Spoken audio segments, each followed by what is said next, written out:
연말이 다가오고 있다는 게 벌써 느껴지는데요. 이 올해 연말을 특별하게 보내기 위해서 여행 계획하고 계신 분들도 많을 것 같아요. 이 여행을 계획하면 여성분들은 또 신경 써야 할 게 있는데요. 바로 생리주기 확인이 필요하죠. 자, 그래서 요즘에는 시험이나 여행 등 이 중요한 일정을 앞두고 생리주기 조절을 위해서 피임약을 복용하시는 분들이 많아졌습니다. 예전에는 피임약 하면 막 좀 쭈뼛거리기도 하고 막 은밀하게 여쭤보는 분도 많았는데요. 이렇게 주기 조절용으로도 많이 사용되기도 하고 또 뭐 사회적인 분위기와 인식들도 바뀌다 보니까 좀 예전 같았으면 뭐 피임약 아가씨가 망측해라 하는 꼰대 어르신도 계셨지만 요즘에는 저희 약국처럼 이렇게 오픈해두고 소비자분들이 직접 고르시거나 편안하게 상담받을 수 있게 진열해두는 약국도 되게 늘어난 것 같아요. 자, 그래서 오늘은 피임약과 관련돼서 이 소비자분들에게 주로 받았던 질문들 한 2편에 걸쳐서 여러분께 말씀드려 보겠습니다. 자, 첫 번째, 언제부터 복용을 시작해야 하나요? 생리 첫날? 예정일로부터 며칠 전? 자, 우리가 피임 목적으로 복용을 할 때에는 이 생리 첫날부터 복용하는 것을 가장 많이 권고하는데요. 사실 꼭 생리 첫날이 아니어도 됩니다. 자, 이 표를 보면 좀 이해하기 쉬워요. 그래서 이 피임의 가장 큰 목적은 배란을 억제하는 겁니다. 정자가 들어와도 난자가 없을 때 들어와서 난자랑 못 만나게 하는 게 목적인 거죠. 자, 그래서 우리가 일반적인 여성들의 생리 주기를 28일로 봤을 때 생리가 시작된 날을 1일로 쳐서 14일째가 이 배란 예정일이고요. 이 배란 예정일은 앞뒤로 한 이틀 정도의 변동 가능성이 있죠. 자, 그래서 이 정자 생존일 3일, 난자 생존일 하루를 기준으로 배란 예정일 5일 전부터 배란 예정일 2, 3일 뒤까지를 가임기로 보게 됩니다. 자, 이 피임약이 배란을 억제하기 위해서는 최소 연속해서 7일간의 복용이 필요하다. 이렇게 기억하시면 쉬운데요. 이 피임약이 효과를 발휘하기 시작하는 복용 후 7일째가 가임기 전에 완성이 돼야 이 피임약 외에 별다른 피임법은 필요가 없겠죠. 그래서 이 생리 첫날에 복용을 하면 콘돔과 같은 추가적인 피임법을 병행하지 않아도 이 약만으로 피임 효과가 가능한데요. 근데 그 이후에 복용하게 되면 보시는 것처럼 약효가 발휘되기 전에 이 가임기에 진입할 수가 있습니다. 그래서 그 이후에 복용 시에는 최소 7일 동안은 추가적인 피임법을 병행하도록 되어 있고요.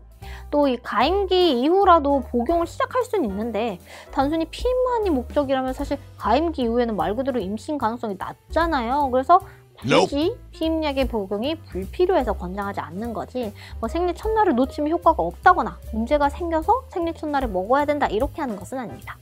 결론은 이 피임약은 내가 편한 언제든지 시작할 수 있지만 이 생리 첫날에 맞춰서 시작하는 게 아니라면 최소 7일간 추가적인 피임법이 병행되어야 한다라는 거고요. 특히 생리 시작 5일이 지난 후에는 7일보다 더 길게 추가 피임법이 필요할 수 있으니까 어차피 다른 피임법을 계속 써야 되는 거 피임약은 그냥 내가 다음 턴부터 사용할지 말지를 결정하면 되겠다 이렇게 생각하시면 됩니다. 자, 그리고 생리를 미루는 경우에는요, 당장 내일이 예정일인데 미뤄야 돼요 이렇게 오시는 경우 있거든요. 이 생리를 미루기 위해서는 예정일로부터 역시 최소 7일 전부터 피임약 복용이 시작되어야 됩니다. 개인적으로는 일주일 전에 복용해도 저는 실패한 경험이 있어가지고 이게 여성분들 개인 호르몬 레벨 차이에 따라 좀 반응이 다른 것 같아요. 그래서 저는 안전하게 2주 전부터 복용하면 100% 주기 조절이 가능하다고 말씀드리는데요. 본인이 생리를 미뤄야 하는 일정이 정해졌다면 최소 2주 전부터는 좀 복용을 하시는 게 생리를 확실하게 미룰 수 있는 방법 기억해주세요. 자, 두 번째, 휴약기가 끝났는데 아직도 생리가 나와요. 다음 약을 시작하면 되나요? 이건 약사님들도 좀 많이 헷갈려 하세요. 자, 우리가 피임약을 1주기 이상 복용한 후에 휴약기 때 나오는 출혈은 사실 엄밀히 말해서 생리가 아닙니다. 배란이 이루어지지 않았기 때문이죠. 그래서 소태성 출혈, 이게 좀 정확한 표현인데요. 피임약 첫 복용 시에 생리 첫날에 복용하라는 이야기는 이 배란과 관련이 있었어요. 그런데 이 피임약 한 사이클을 다 복용하고 나오는 이 소태성 출혈은 배란이 없는 출혈이기 때문에 사실 전혀 신경 쓰지 않으셔도 됩니다. 그러니까 다음 텀의 시작은 이 소태성 출혈의 여부와 상관없이 무조건 날짜로만 체크해서 가면 됩니다. 따라서 이 소태성 출혈, 그러니까 그냥 편하게 생리라고 지칭할게요. 이 생리가 계속 나오고 있든 혹은 생리가 아직 나오지 않았든 휴약기를 7일간 가졌으면 다음 팩을 시작하면 됩니다. 그러니까 휴약기가 4일인 약 혹은 위약을 복용하는 경우에도 지금 생리 유무와는 전혀 별개로 그냥 오로지 날짜만 보고 카운트해서 다음 주기를 이어가시면 되는 거예요. 쉽죠? 자, 세 번째, 청소년은 반알만 먹으면 되나요? 이 피임약의 경우 가임기 여성이라면 모두 동일하게 적용됩니다. 따라서 피임이나 주기 조절, 혹은 여드름 치료 등 여러 가지 목적으로 이 청소년들도 피임약을 복용할 수 있는데, 이때 청소년이라고 해서 나이가 어리다고 바나를 먹는 등 용량 조절을 따로 하지 않습니다. 자, 네 번째, 청소년은 복용하지 않는 것이 좋나요? 자, 이 초경을 시작한 가임기 청소년이라면요, 피임약 사용이 생식기계 발달과 성장에 손상을 일으킨다는 근거는 없습니다. 다만 이 에티닐 에스트로겐 0.02mg을 함유한 피임약을 복용한 청소년이 복용하지 않은 청소년에 비해서 골밀도가 좀 낮게 측정됐다, 이런 연구 결과가 있었는데, 더 높은 에스트로겐 농도에서는 오히려 크게 영향이 없었고, 또 2010년 발표된 메타 분석에서는 이 가임기 여성의 피임약 사용은 골밀도에 영향을 미치지 않는 것으로 보인다고 결론 지었습니다. 그래서 피임약은 아무래도 이 성과 좀 관련이 있잖아요. 그렇다 보니까 이 청소년 사용에 있어서 좀 부정적인 시선들이 많은데요. 최근 이 경구 피임약은 단순히 피임 목적뿐만이 아니라 특별한 일정에 맞춰 생리 주기를 미루는 경우라던가, 생리량이 너무 많거나 혹은 기간이 길면 이 빈혈과 같은 2차적인 문제를 야기할 수 있는데, 이런 경우 이 생리 주기를 좀 조절해야 되는 경우, 또 자궁내막증이나 다낭성 난소 증후군, 여드름 치료, PMS라고 하죠. 우리 이 월경전 증후군이 심한 경우, 이처럼 되게 다양한 목적으로 쓰이기도 하니까요. 무조건 색안경 끼고 보실 필요는 없겠습니다.